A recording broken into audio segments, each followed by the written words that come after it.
শিলিগুড়িতে একজন মাধ্যমিক পরীক্ষার্থী তার মৃত্যু হয়েছে জানতে পেরেছি আমরা। রহস্য মৃত্যু। নকশালবাড়িতে এই মাধ্যমিক পরীক্ষার্থীর রহস্য মৃত্যু নিয়ে কিছু প্রশ্ন উঠেছে। আপনাদের জানাই, এই বান্ধবীর বাড়ি থেকে পরীক্ষা কেন্দ্রে যাতায়াত ছিল অর্পিতা মণ্ডল, যার মৃত্যু হয়েছে। এই পরীক্ষার্থীর ছবি আপনারা দেখতে পাচ্ছেন। বান্ধবীর বাড়িতে সে ঘুমিয়েছিল। সাড়া না পাওয়ায় অর্পিতার মাকে খবর দেয় বান্ধবী। নকশালবাড়ি হাসপাতালে নিয়ে গেলে তাকে মৃত ঘোষণা করা হয়। ময়নাতদন্তের রিপোর্ট না এলে মৃত্যুর কারণ জানা সম্ভব নয়। ঠিক কী কারণে মৃত্যু এটা জানার জন্য ইতিমধ্যে মেডিকেল বোর্ডও গঠন করা হচ্ছে বলে জানিয়েছেন কার্শিয়াংয়ের অতিরিক্ত পুলিশ সুপার নারায়ণ সিংহ রায়। আমাদের প্রতিনিধির সঙ্গে রয়েছেন, আরও জানাচ্ছেন। নারায়ণ, ঘুমিয়েছিল যে মাধ্যমিক পরীক্ষার্থী, তারপর তার মৃত্যু হয়েছে বলে জানা যাচ্ছে। কি হয়েছে ঘটনা এখনো পর্যন্ত? এই মাধ্যমিক পরীক্ষার্থীর বাড়ির লোকজন তারা কিছু বলতে পারছেন? তাদের কোনো অভিযোগ আছে? দেখো, বাড়ির বক্তব্য অনুযায়ী যেটা উঠে আসছে, কিন্তু এই যে মাধ্যমিক পরীক্ষার্থী নাবালিকা যার মৃত্যু হয়েছে, তার আগে থেকে কিন্তু কোনো রোগ ছিল না। সে মাধ্যমিক পরীক্ষা দিচ্ছিল এবং তার বান্ধবীর বাড়িতেই ছিল। হঠাৎই কিন্তু বান্ধবীর বাড়িতেই তার মৃত্যু হয় এবং ঘুমন্ত অবস্থায়, যতটুকু বান্ধবীর বয়ান অনুযায়ী, যে ঘুমন্ত অবস্থায় তার মৃত্যু হয় এবং পরীক্ষা নিরীক্ষা চলছে। তবে এই বিষয় নিয়ে কিন্তু অতিরিক্ত পুলিশ সুপার কিন্তু বলেছে যে বিভাগীয় তদন্ত তো হবেই, তার পাশাপাশি কিন্তু একটি টিম গঠন করা হয়েছে। ইতিমধ্যেই কিন্তু আজ সেই টিম এলাকায় গেছিল। তারা জিজ্ঞাসাবাদও করছে, সমস্ত বিষয় পরীক্ষা নিরীক্ষা করছে, কিভাবে এর মৃত্যু হয়েছে, আসল সত্যতা কি। তবে যদিও যতক্ষণ না পর্যন্ত ময়নাতদন্ত রিপোর্ট আসছে, ততক্ষণ কিন্তু পরিষ্কারভাবে বলা সম্ভব হচ্ছে না। তবে এখন অব্দি যেটা জানা গেছে যে বালিকার কথা অনুযায়ী যে ঘুমন্ত অবস্থায় তার মৃত্যু হয়েছে, কারণ পরিবারের থেকে কিন্তু কারো বিরুদ্ধে এখন অব্দি কোনো থানায় অভিযোগ দায়ের করা হয়নি। তবে কিভাবে মারা গেছে সেই বিষয়ে কিন্তু তারা পুলিশের কাছে জানিয়েছে যে এর সত্য উদ্ঘাটন হোক।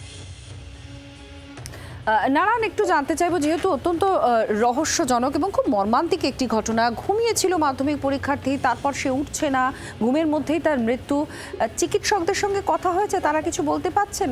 যদি কোনো রকম যদি আত্মহত্যার তত্ত্ব যদি না থাকে এখানে, তাহলে মেডিকেলি কি কি সম্ভব যার জন্য ঘুমন্ত অবস্থায় মৃত্যু হতে পারে? দেখো, সূত্রের খবর অনুযায়ী কিন্তু আরো একটি বিষয় জানা আছে যে মেডিকেল কলেজের হাসপাতালে পাঠিয়ে পরে ময়নাতদন্তর তার যে ময়নাতদন্ত হয়েছে, সেখানে কিন্তু বলা এই কিছু হচ্ছে যে মেয়েটি ঘুমন্ত অবস্থায় এখনো যেটা সূত্র মারফত জানা আছে, ঘুমন্ত অবস্থায় মারা গেল। এই মারা যাওয়ার আগে যতটুকু জানা গেছে যে সূত্র মারফত মেয়েটি কিন্তু তার মায়ের সঙ্গে বেশ ঝগড়াও হয়েছিল। মা তাকে বকাবকি করেছিল বলেও জানা গেছে এবং তারপরেই কিন্তু সে বান্ধবীর বাড়িতে চলে আসে এবং অর্পিতার সাথেই থাকা শুরু করে। সেখান থেকে সে পরীক্ষা দিচ্ছিল।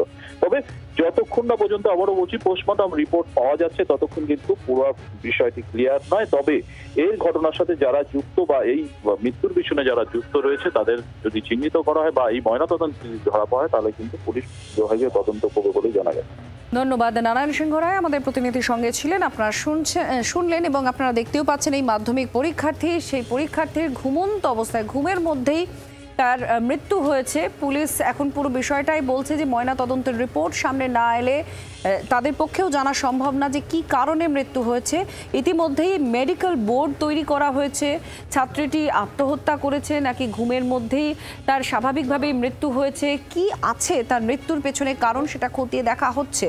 যদি আত্মহত্যা করে থাকে তাহলে কি কারণ হতে পারে? কারণ আমাদের প্রতিনিধি যেটা জানাচ্ছিলেন, সে বাড়িতে ঝগড়া করেছিল মায়ের সঙ্গে, তারপর এই বান্ধবীর বাড়িতে চলে আসে এবং এখান থেকেই সে পরীক্ষা দিচ্ছিল। নকশালবাড়ির এই মাধ্যমিক পরীক্ষার্থীর রহস্য মৃত্যু নিয়ে তদন্ত চলছে।